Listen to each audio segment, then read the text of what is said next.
Backyard Farmer is a co-production of Nebraska Public Media and Nebraska Extension. Coming up on Backyard Farmer, we'll hear a warm welcome to the 2023 season and get a spring weather forecast. Welcome to Backyard Farmer.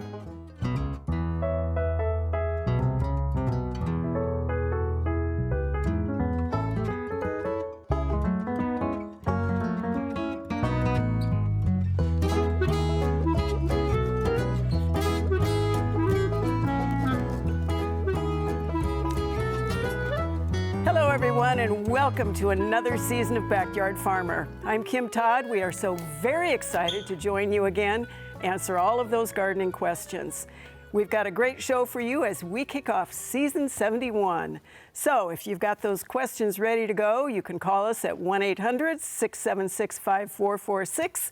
Those phone volunteers will be happy to help you. If you have pictures to share and they can wait for a future show, send us an email to byf@unl.edu.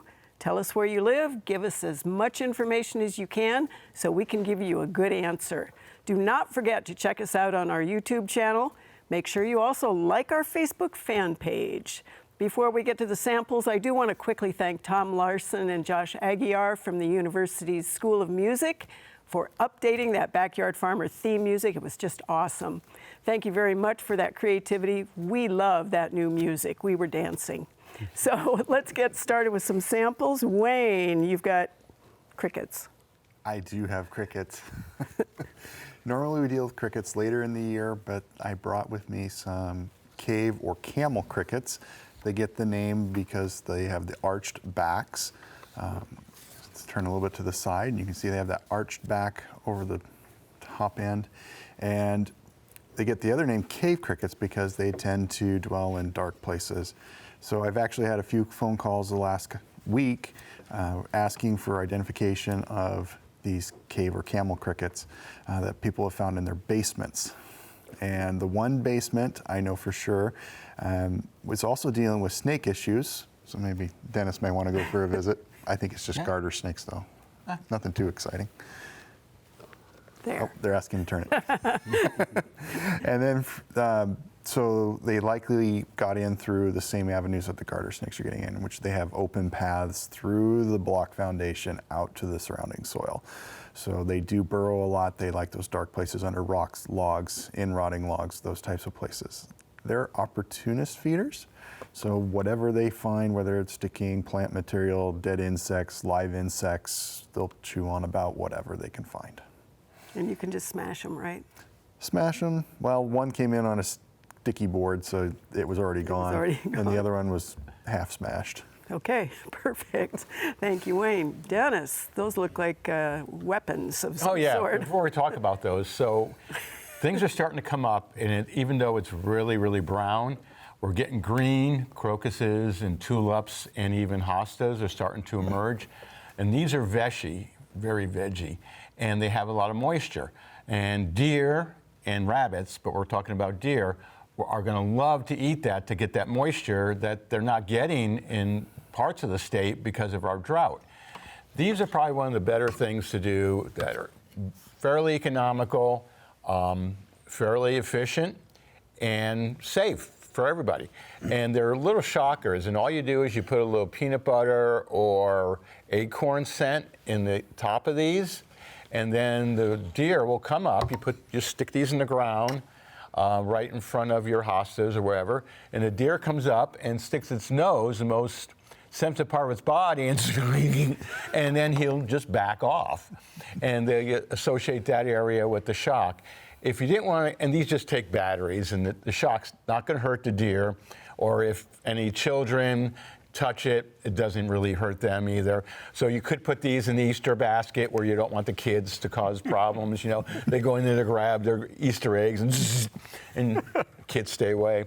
But you can also use these little bags of soap. Now, these deterrents don't work well in the winter, but in the spring, they do work fairly well. And again, this is just ground up soap. It's first year, I got to start talking again.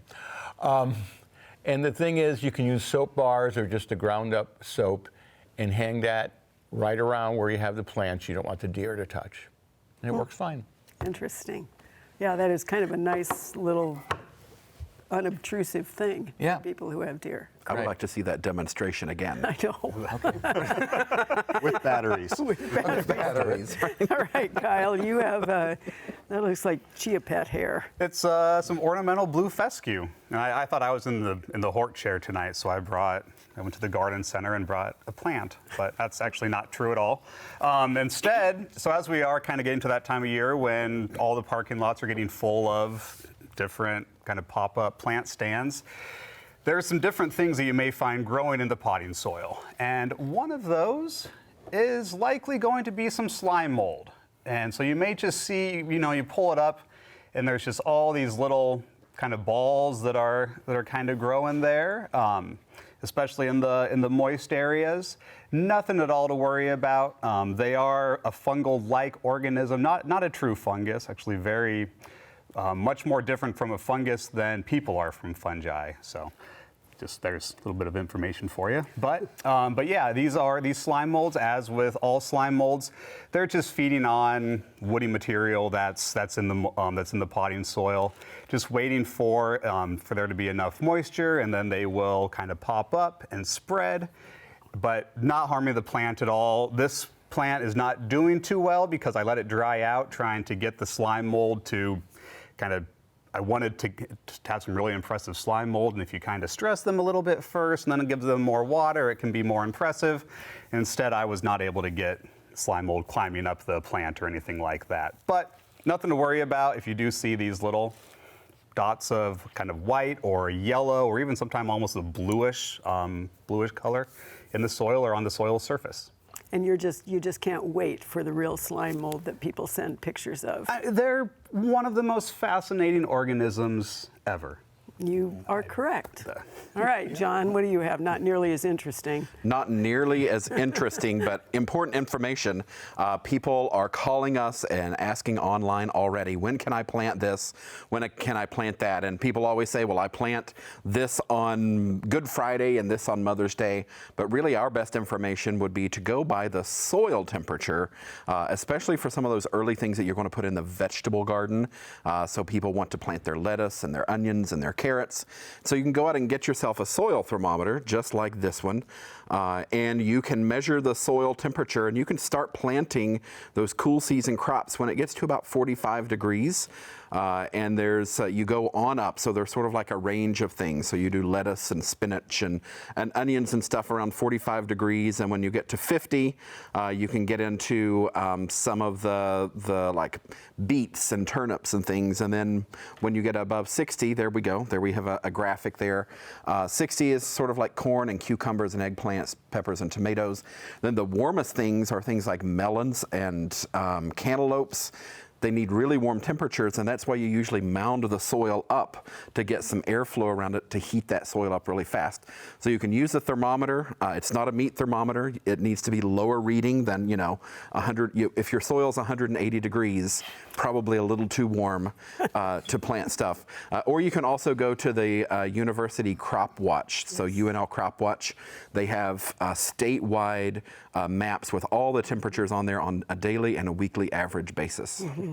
And that's a good call out for that because it really is useful to go to Crop Watch. And John, at what temperature do I lay out my lawn chair and sun myself? Well, that depends on how brown you want to get. Do you want to broil, or do you want... Oh, just kind of a little bit of browning. Okay, a little bit of browning. Right now. Go. All right, let's have picture questions. You get the very first of the very season, Wayne. This one, and then Kyle gets one that follows you, of course. 2 pictures on this one. This is a Lincoln viewer. She says her magnolia tree seems to have a type of fungus. Do you know what this is? And if it is treatable, it did happen at the end of last summer, even though she sent us the pictures in March. Well, this one does not go to Kyle. Sorry, Kyle, not for you. That's okay. Yeah. This is magnolia scale. They overwinter as second instar nymphs, and then they mature in that June to July time frame, and then they start laying eggs in August. And so then those eggs will hatch. And so that's really the time to watch for them, for treatment is really August. And I think last year we had the suggestion to put double-sided tape on the branches around those. And then you can check that double-sided tape to see where they're crawling up and down the branch. And then you know when to spray a topical insecticide to try and get rid of it. Now, I was wandering around campus today. You can use a dormant oil, but the flower buds are just starting to break and go. So we're a little late for that early season treatment now. And the other thing that you can do, you can use soil drenches, but you have to use those after the flowers are done so that you don't harm the pollinators that visit those. So your best bet right now is to wait till August, put that double-sided stick tape out, and hit the crawlers. Right, and be ready because they are terrible. We're losing magnolias on campus. All right, let's see. You have another picture, and this one is actually one of your favorite beasties.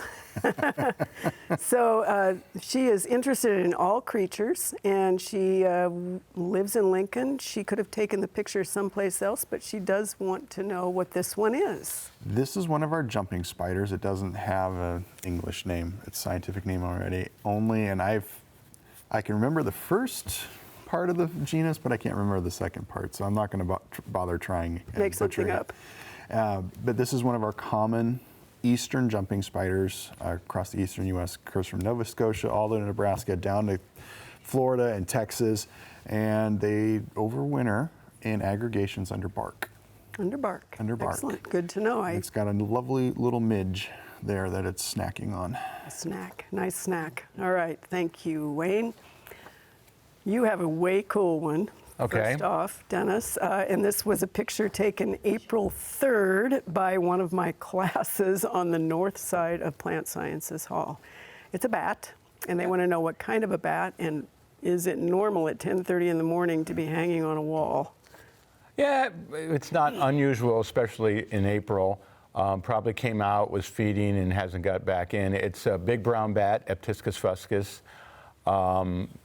I mean, the insects probably weren't out yet, so it's probably just warming itself up. Maybe came out to get some moisture, because they do come out all winter when it's warm just to get drinks.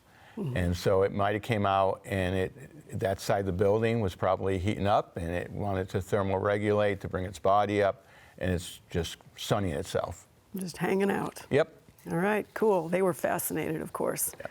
Then we had another one that came in this winter, and she said she found this tree frog, and she wonders what you're supposed to do when you find a frog. And this was in winter. Right. This is Hyla chrysosceles, Cope's gray tree frog. It's the only frog, one of the only frogs in the whole United States that has cryoprotectants. Its body freezes solid. So you can just leave it where it is, and it will be fine. It freezes and stays frozen. What it does is it puts glucose, its liver makes glucose to bathe its organs so they don't freeze, and it puts little gaps in all its muscles, and its body freezes, but it doesn't wake up, and it doesn't change until it takes its first insect meal. So if there's a false spring, it doesn't die. Evolution's so cool. And yeah, and so just leave it. They're used to being frozen, and they're used to being, they don't, not like any of our other frogs, they don't go hide. They stay right out under the bark all winter long. That is really fascinating. Yep. All right. Kyle, speaking of magnolias, from the same person, of course, this is also what they saw. This happened at the end of last summer. This is Lincoln also. Yeah, and I think anytime you have scale or even aphids or a lot of insects, you're going to have this black stuff that follows. And so this is sooty mold. Sooty mold is not a specific fungus. There's about 10 to 12 different genera of fungi that comprise sooty mold, but they are not doing anything to the magnolia. And so one interesting thing about animals is when they eat something and they poop. And the same goes for scale. But scale poops sugar or honeydew. And the fungus is actually feeding on the honeydew that is produced by the scale that is dropped onto the leaves, and the fungus is, again, it's not colonizing the leaf at all. You could actually go out there and probably rub it off with your fingers. Could even kind of spray some off with a high pressure hose, but not a problem in in of itself, but it does indicate that you have some insect issues going on. All right, thanks, Kyle. Your next picture actually came in February, and it is a giant shroom, and they want to know what it is, of course, and is it edible? And this is Plattsmouth. Yeah, so first, never eat a mushroom unless you know 100% exactly what it is. We will never give you, recommend that you eat a mushroom solely based off of a picture. There are some lookalikes that are out there. So with that out of the way, I would not eat this mushroom at all. First, because it looks way past its prime. I don't know what it is. It could be a few different things. It might be a kind of an overly mature sulfur shell for chicken of the woods, or another type of Lepidoran mushroom, or it could even be just another type like a Ganoderma that is beginning to spread a little bit more. Really, we would need a lot more information than this. And so if you are wanting information about mushroom identification, first thing that we need is pictures not only of the top, but also of the bottom. So we need to know, does the bottom of that mushroom have pores, or does it have gills? Does it have hairs? This one probably does not have hairs, either gills or pores. But then also, where did we find it? Was it on a living tree? Was it on a stump? Did you find it in the dirt? So all that information is very important when identifying mushrooms, but with this one, so first I wouldn't eat it. It looks way past its prime, even if it is a chicken of the woods, but can't really say for sure exactly what it is. All right. John, your first one is from Yankton, and she's had this plant for a long time. It's a house plant. She wonders what this one is. So that is a type of peperomia. They're sometimes called rubber plants, but there's another plant called rubber plant, so we typically call it peperomia. And I think that species is Peperomia obtusifolia, meaning that the ends of the leaves are sort of smashed. They're sort of flat. There's several different types, and many of them look very different, but this is a common one. All right, excellent. And you have two pictures on this next one. This came to us in March. Planted these tomato seeds on the 24th of Feb. A month later, they're this tall. He can't raise his grow lights. Wonders what he can do until it's time to plant them outside. Well, I mean, you could try to move them somewhere else. You got them started a little early. We typically don't start them until March, and I think he started them in February. Yep. And so moving them to a bright sunny window would be something to do. You could also sort of try to move them around, and you can't do much with those lights. If you had flatter lights, you have a little bit more room, more like an LED light or like a UV light, some sort, instead of the bulbs. All right, excellent. Well, we had a fantastic time celebrating our 70th birthday last year. With new seasons come new challenges for our gardeners. Let's take a few minutes to hear what we've got in store for you this year on Backyard Farmer.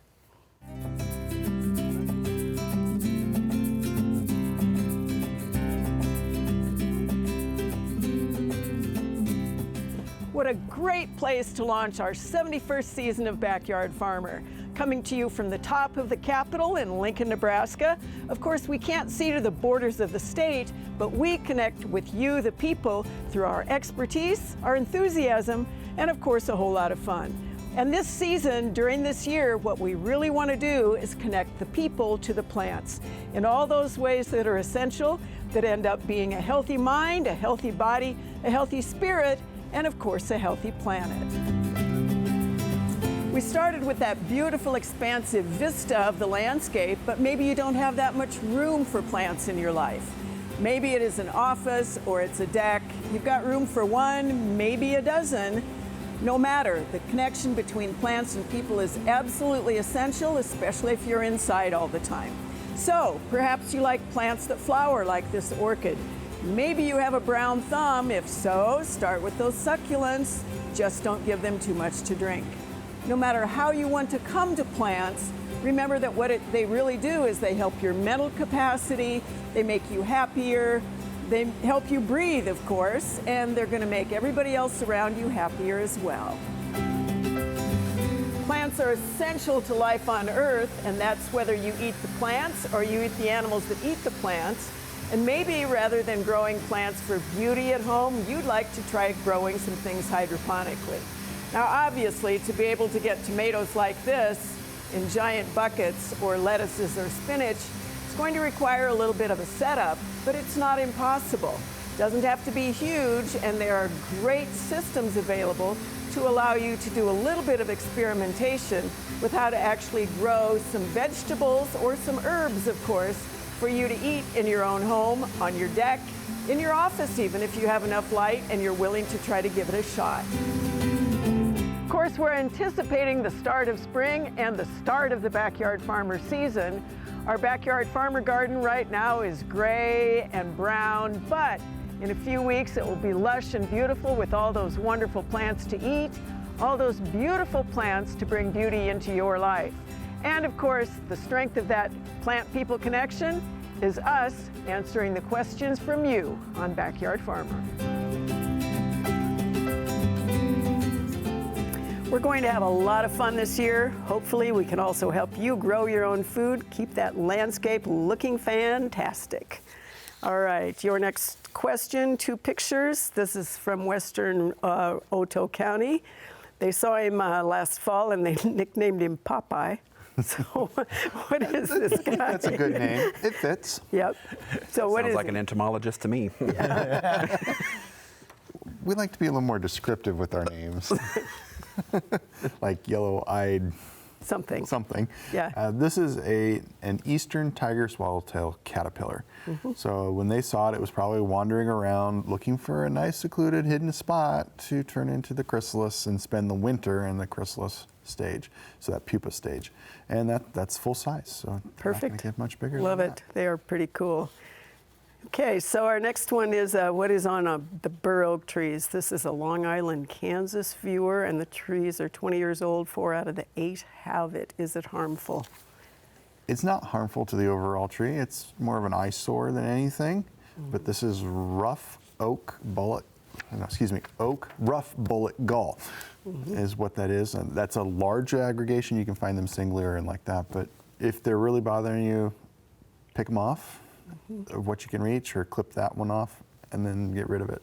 That's about the worst. We have some on campus too now. Yep, they are around. All right, Dennis, your first one. This is an elkhorn viewer. They want to know what animal is making this nest in their bluegrass fescue lawn. There's no soil from digging below the sod, and it's shallow. It's probably either a vole or a mouse, a deer mouse. And there wasn't a lot of snow cover, so they're using the mulch. All right, so it's like it's just under there. Yeah.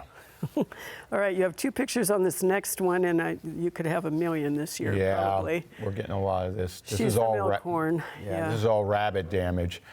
Again, with a drought in a good part of the state, there wasn't a lot of that green vegetation when we went into the winter, and they needed their sugar and their moisture, and the rabbits just went hog wild. Any place where there weren't fox, places like Lancaster County and Lincoln, where our fox population's getting better, rabbits aren't a problem in most parts I've been hearing. Because rabbits, that's their main diet. Fox, their main diet is rabbits. So we embrace the fox and you won't have as many rabbits. Well, they're also wondering if these should be pruned back. Will they come out of it with all that rabbit damage? That's a horticultural. I know. It looks like they're girdled all the way. Yeah, Yeah. sure does. The rabbits will come back. The plants, on the other hand, it's hard to know. I think probably they should wait. Prune at ground level. Prune at ground level and see what happens, or prune like this. Yeah. Yep. All righty. Okay, let's see. You had another one from the same person, so we don't need to answer it again. Right. Pathology, your next one, Kyle. This is a Lincoln viewer. This crabapple was planted about 10 years ago. A couple years ago, the new growth looked really weird, short, stunted black. Gave up, cut it down. This was on the roots. What is it? Is it in the soil, and can another tree be planted in the same location? Yeah, so there's really a few things going on with this, and what first kind of struck me was that gigantic root that's going completely horizontal. That's not normal for a crabapple, I don't think. But that kind of bulbousy growth on the other side, that's crown gall. And so crown gall is a bacteria. Can infect most of our woody plants that are out there. If you would plant another crabapple in that same area, that would likely get crown gall as well. Not a whole lot to do, but you can look for, there are some varieties that are more resistant than others. Great. All right. And your next one is a Palmyra viewer, has a Reliance peach that has started oozing this black stuff. Should they do something about it? Start preparing for another peach tree. So that is bacterial canker caused by a Pseudomonas, and as it warms up and we get some moisture, that bacteria just starts to ooze out of the canker. With it being on the central trunk there, not a whole lot to do aside from prepare for another peach tree. All right. John, this is a Lincoln viewer, saw this particular plant in Iowa and fell in love with it. Can you identify? That is a standing cypress, and it's an interesting plant. It's biennial, so the first year growth is sort of just the leaves, and then the second year it blooms. It's a little hardier to the south of us, so you could get killback if you're in parts of Nebraska. It's a zone 6 plant. Some places it'll live if it's protected or not. But you know, it's a pretty easy plant to grow and really beautiful, and it really feeds pollinators like hummingbirds. Exactly. Wonderful plant. All right. And then you have one that is also a Lincoln viewer. They have a whole line of these ornamental grasses. I think we have 2 picks here. What should they do about them? They look like this now, every single one of them. So your donut grasses here. So this happens when we have perennial plants, multi-stem perennial plants in a place for a very long time. What happens is the plant is growing outward and the inside kind of dies out because there's not as many nutrients and things of that nature.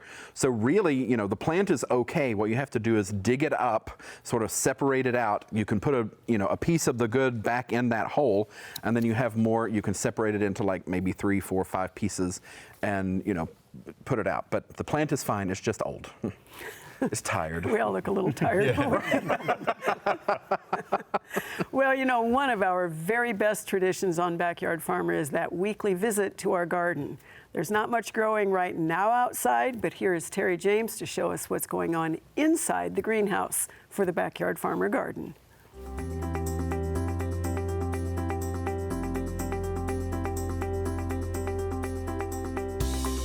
Welcome to the Backyard Farmer Garden. We're so excited to spend 2023 summer gardening season with you. We are excited about all the new stuff that we have out in our garden, and we're excited to be able to share that with you. We have some new raised beds that went in last fall. We're just waiting for everything to warm up. We do have one bed that is just planted this week, so that we'll be able to get some of those cool season crops up and going. We are excited about all of the new seeds that we've started. We have lots of coleus to be able to get out, and we're looking for some great designs that we're going to be able to show off throughout our garden. We've been super busy in the greenhouse too. We have lots of seeds that have been started. They're up and going, and we're about ready to put our pansies outside that we started in January. So lots of color that's going to be in the garden here soon. So make sure that you keep tuned in and you stop by the garden frequently, because things are going to change here really quick as it warms up. So stop by the Backyard Farmer Garden and check it out. Of course, we can't wait for those warmer days and giving you a peek every week at how things progress. It's really going to be another great season out at that garden. Before we go to break, I want to remember a really good friend and former Backyard Farmer panelist, Don Steiniger. He was an amazing person, an incredible horticulturist. Served on our program for over 30 years. We will miss him greatly. Great sense of humor. Really didn't like the limelight, but he was a wonderful horticulturist. So do stay tuned for more Backyard Farmer right after these messages. Right now, of course, it is time for the lightning round. Are you ready, John? I am ready. I've come out of hibernation and I am defrosted and ready to go. All right, we got 1 minute. Are you ready? If you cut off a cedar seedling below the lowest branch, will it die? Yes. Scotch pines succumb to pine wilt here in Lincoln. Are there suggestions for replacements? Not a Scotch pine. Not a Scotch. That's a cop-out. Third one, should we in the dry parts of the state be watering now? You can, if it's warm, you can be watering. If it's still below freezing, don't. All right. We have a viewer who wants to know if there are cultivars of apples, peaches, and pears that are considered more drought resistant. Not necessarily cultivars, but there might be some rootstocks that can better weather some drought. All right. This is an Omaha viewer who wants to know whether strawberries planted in containers will survive the winter. They will, but you want to protect the container because you don't want the roots to freeze. All right. We have a viewer who wants to know whether it's okay to cut back the flower beds now and then replace the mulch with all of our swings in temperature. I would wait until the nighttime temperatures are above about 50 degrees so we don't have our insects and pollinators and all of our friends upset. Cool. Excellent. Thank you so much. Okay, Kyle, ready? Doesn't matter if I'm not. Okay. We have a viewer who found white dusty mold under the mulch as she was sort of cleaning up, and she is wondering, is it dangerous? Nope. And then the second question is, how does she handle it? I would just leave it. You can give it a little bit more water. It may sprout into a really cool slime mold, but really nothing to worry about with it. So. All right. This is a viewer who said that they left their peach mummies on the ground last year, and they're wondering, is it too late to keep whatever the disease is that mummified them from spreading? It's probably, but you can still get out there and maybe reduce some inoculum. All right. A viewer last year said their Roma tomatoes got flattened out and they had a brown spot on the bottom. What was that? Blossom end rot, lack of calcium. All right. We have a viewer who wonders if they put the strawberries with that gray mold in the compost, will the compost be contaminated? Yes. What is your prediction for morels this year? It's interesting. I was actually just talking about this with someone earlier today. This week has been so weird with it being hot and cold and wet and dry.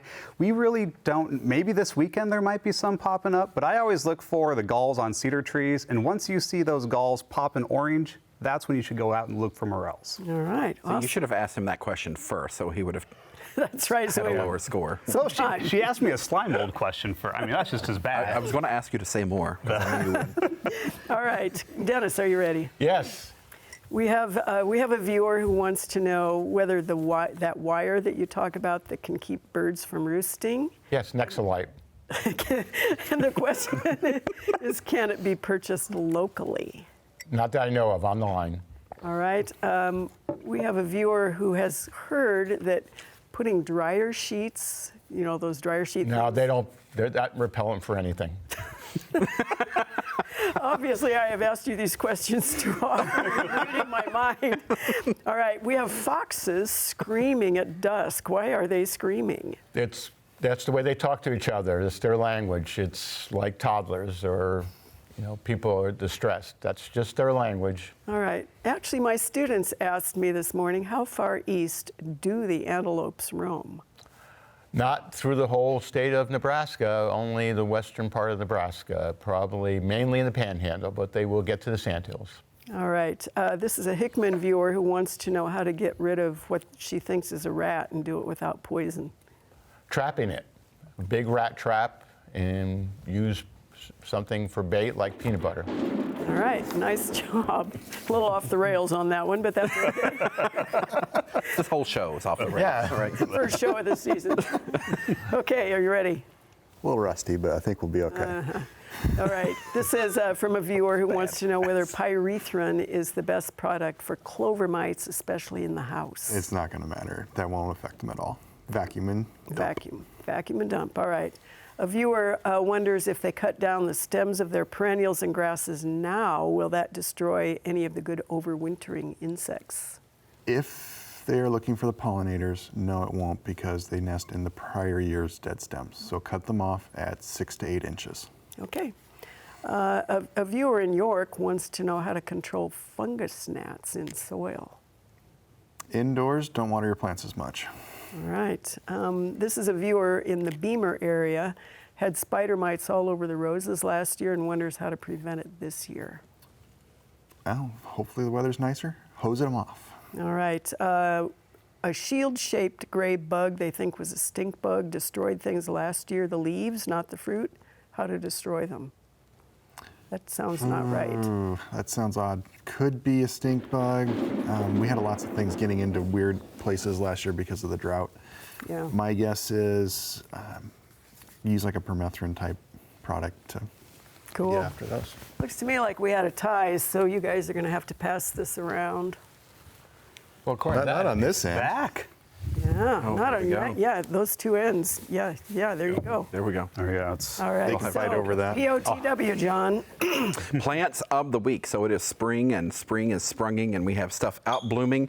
So this lovely white plant here, some people call it a white forsythia. You will notice it is not yellow, does not look like forsythia.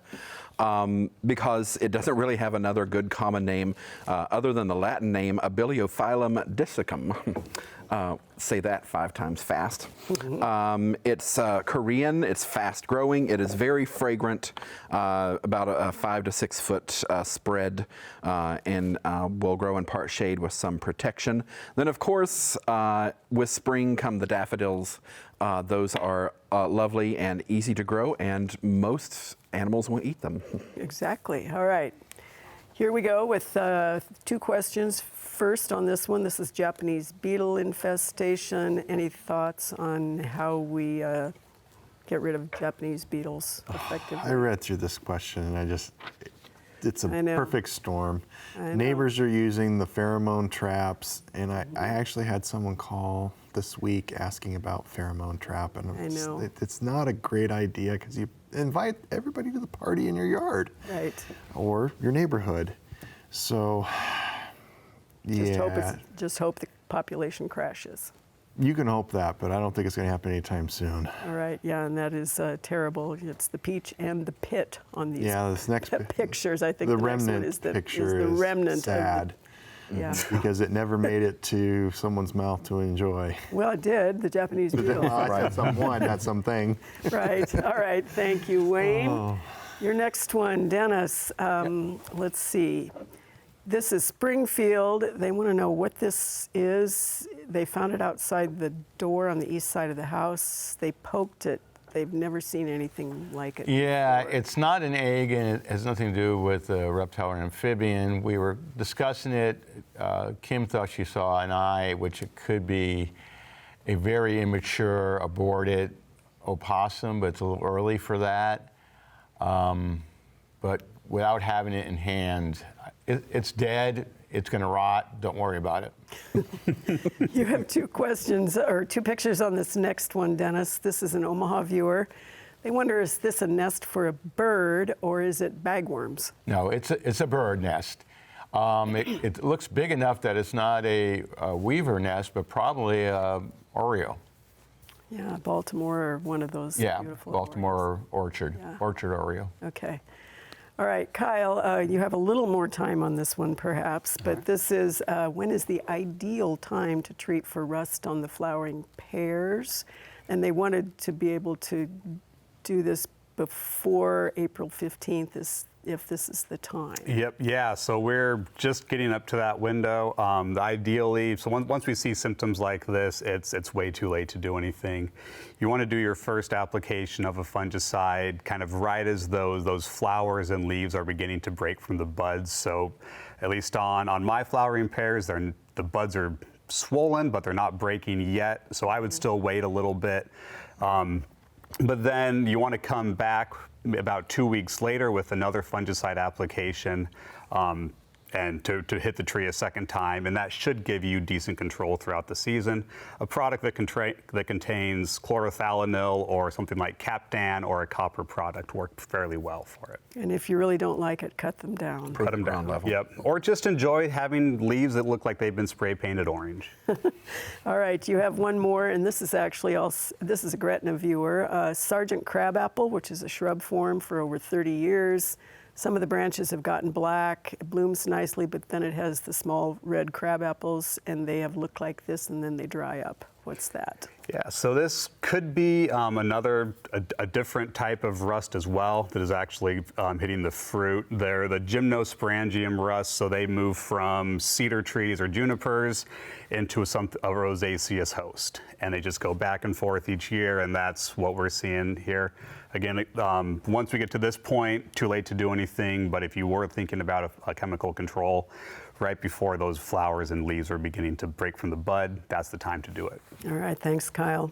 This is a fun ID because what it looks like and what it is are not the same thing, John. She got this from a place last year. She wondered, it's shrub-like, 2 feet tall. She wonders what it is and whether she should expect it to overwinter. Well, isn't that pretty? And it looks like what would be like a tall phlox or something like that. The good news is that it's a beautiful plant. The bad news is it's not going to come back. It's a tropical plumbago, and so that garden center sold it as sort of like an annual. You can grow it as a house plant if you really want to.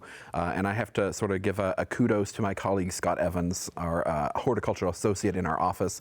He's a bigger plant nerd than I am, and I said, "What kind of phlox is this?" And he said, "No, it's a plumbago." So, oh, well, there we go. Well, and he said that because I thought, it's awfully blue to be a phlox, right? Yeah. But the petals are not exactly plumbago. So you'll see this all over in California and places like that. It is beautiful. One more picture, and this one actually is a creeping phlox. This person is from Aurora. They say it's a very steep slope covered with limestone and then planted this. It looks like this. What should they prune out those pieces, or will those dead things come back? So you can prune that out if you want to, but the live part that's still living, it will eventually grow and fill that in. So it's really up to you. If it's too steep to get up there, don't worry about it. All right, thank you, John. Well, we have been in a terrible drought in some parts of the state, and of course that's going to show itself this year. There is also some hope for some really good rainfall to help us out. We've got a brief weather forecast for this spring from UNL's High Plains Regional Climate Center. Here's climatologist Gannon Rush to tell us more.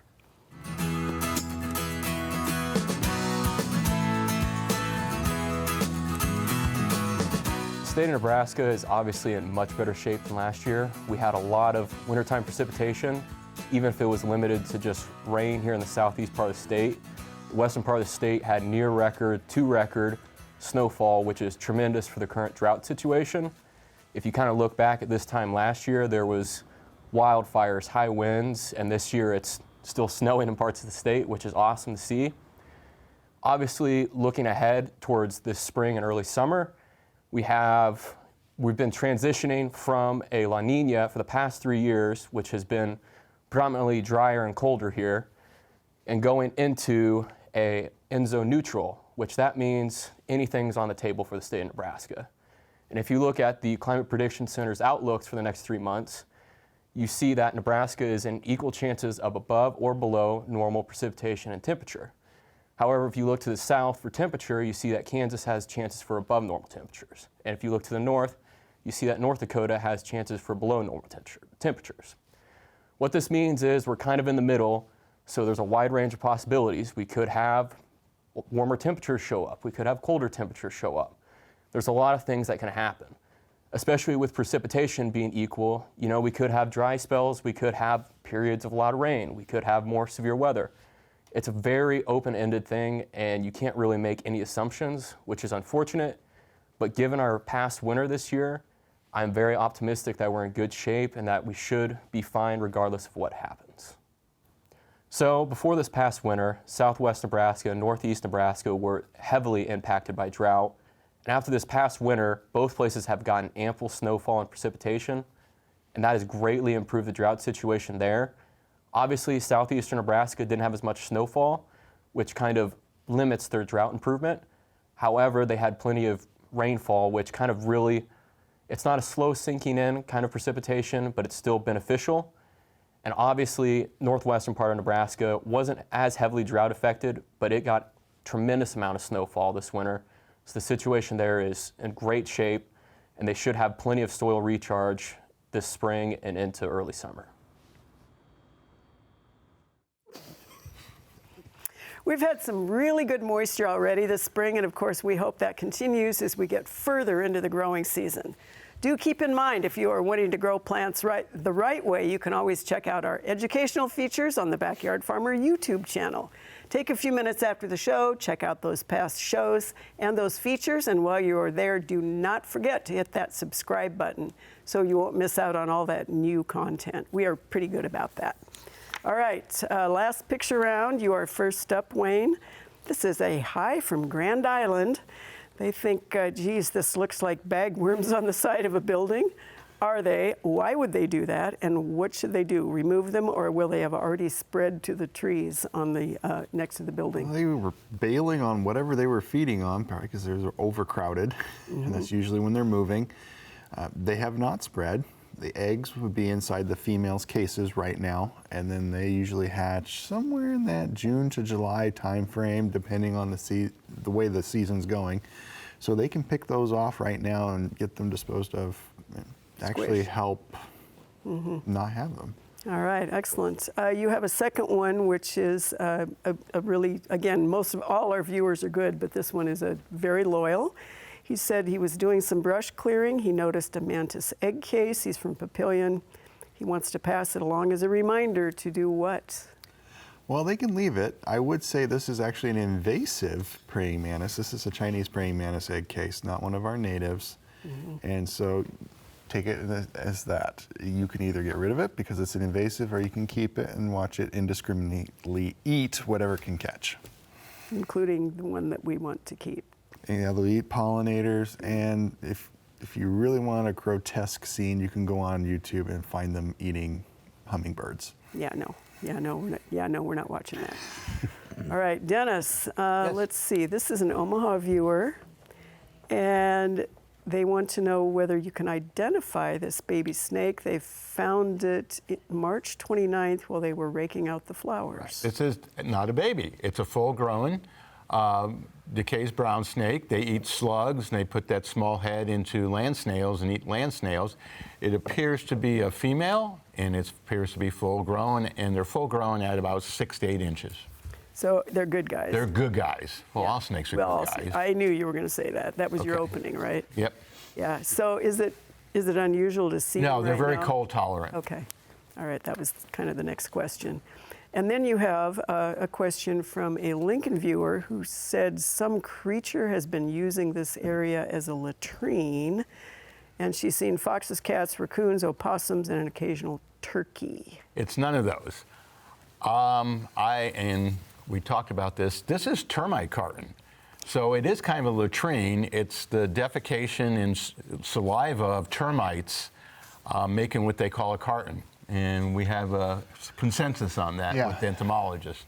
So worry about termites, which are much smaller than the animals you mentioned. Yeah, exactly. And they do a lot more damage to your home. And have somebody come take a look. Yeah, because they may be in the home if that's close to the home. All right. Kyle, let's see. You have 3 picks here. Your first one is, this is a Seward viewer who says these are not their shrub roses, but there's a whole line of them along the neighbor's fence, and they're mulched with rock. They've bloomed nicely, but they've got this huge big wad of dead-looking stuff on the ends of the canes. What is that? Yeah, so I think that this is potentially rose rosette disease.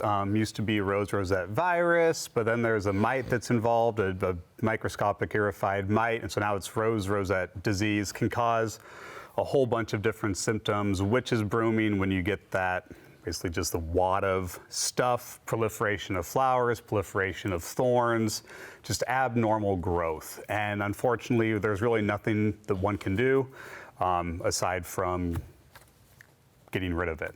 All right. They're not going to like that, but that's okay. So your second one is also a rose, and this is a Lincoln viewer who said it looked like this late last summer. They're wondering if they should treat it. They don't want it to spread, and she says the thorns are sort of soft. Yeah, and this is most likely rosette disease. Is again slightly different symptomology, but depending on the cultivar, they will have different responses to it. Could also just be that you have the mite and not the actual virus, and the mite feeding can cause that proliferation of thorns. But again, there's really nothing to treat. Miticides sometimes work on really high value rose plantings, but generally you're just going to have to put a new plant in there. I do know they had quite a problem this year in Sunken Gardens. Yep, they did, and unfortunately, it's the rosette disease. It gets everywhere into the roots as well, and so when you are removing those plants, you need to make sure that you are removing the entire plant, not just cutting off the infected canes. All right, thank you, Kyle. Let's see, John, you have actually a little more time. Oh no, one more for Kyle. Sorry, another rose. I forgot. So this is a Fall City viewer. They didn't think the shrub roses got this disease, but last year theirs did. They think it's black spot. And they are right. Anything they can do this spring so it won't happen again. They don't use an overhead irrigation system. A preventative fungicide would be effective. A lot of the newer rose varieties are resistant to black spot of rose. On campus, we used to be able to find it pretty regularly, but since they've replaced a lot of those roses, we really can't.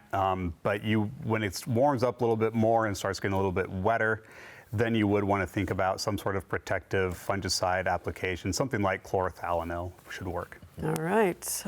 Now it's your turn, John. So this is a viewer in Wakefield. 2 quaking aspens in the front yard, 2 or 3 years old. They both had damage when they were delivered and planted. One tree is the stronger, but shortly after it was planted, the leader died and broke off. Put on a new leader. But there's a 3-inch piece of the original trunk that extends and has 2 decent branches. Should they cut that off above the leader, or is it okay to leave it? My inclination would be to remove that. It just is going to cause you trouble down the line. You're going to have a competing leader. One of those branches from that might try to grow out. Also, I don't like that piece of dead branch sticking up there. That can be a pathway for diseases and insects to get into the tree. Yeah, and probably ideally they would have said to that provider, let's bring a different tree that hasn't been damaged. All right. Your second one here is, it's kind of a turf question, but not really. This is a Lincoln viewer who has 1 million acorns in the backyard, can't rake them, the lawnmower bagger won't pick them up, and the squirrels aren't even eating them all, Dennis. They're wondering if they're going to have a yard of oak trees, and if so, what can they do about that? You probably will. So once they start germinating, they'll come up. They'll be tiny little oak trees. You can just mow them down. That'll be fine. If you really want to get rid of those, you can get a device that folks use to pick up things like nuts and fruits off of the ground. It's a little round cage on like a long pole, and you just run it along, and it picks up all the nuts. And so you can do that if you really want to. And I've seen them use that under the swamp white oaks here in Lincoln. It looks like one of those little things that little kids use that goes pop, pop, pop. We all seem to know what that is. John, since you've got short shrift, since we were a little behind, I'm going to ask you a question since we still have some time. Okay. This is a viewer who has not been able to grow peppers effectively and wonders what are the tricks for growing peppers? Peppers are one of the trickier vegetables to grow for a lot of people. Some of it has to do with temperatures. If you notice, like we typically want to get out and plant those things early in May, and the soil temperature just isn't there. So they sit there until the soil temperature warms up, warm enough for them to get good root growth. So sometimes we're actually planting them a little bit too early. Another thing is to think about, the air temperature. It's sort of backwards logic, but the soil temperature can still be cool when it's really hot air temperature wise, and that can stunt growth. So that's another thing to think about. And then just picking a cultivar that works best. You know, some of those peppers that, you know, that are like people love those really hot, spicy peppers. A lot of those are from countries that are very hot, and we aren't hot enough to get them to grow effectively, and their season is much longer here in Nebraska, and so you don't get really production until the season's almost over, if at all. I think the best way to actually grow peppers is to let someone who goes to farmer's market grow them. That's way easier. Just go buy them that somebody else figured out.